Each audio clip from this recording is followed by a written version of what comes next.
Hello viewers, good morning to all of you. आज जुलाई 19 तारीख आज कौन दिवस जानते आप?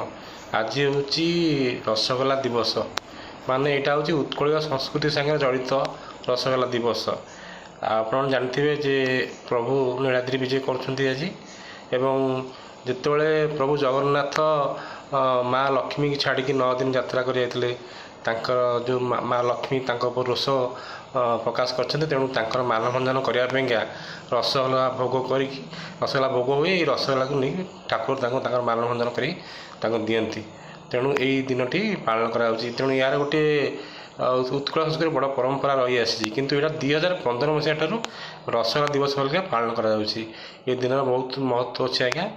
आउ सबु जिनस जगन्नाथ संस्कृति आज्ञा अच्छी।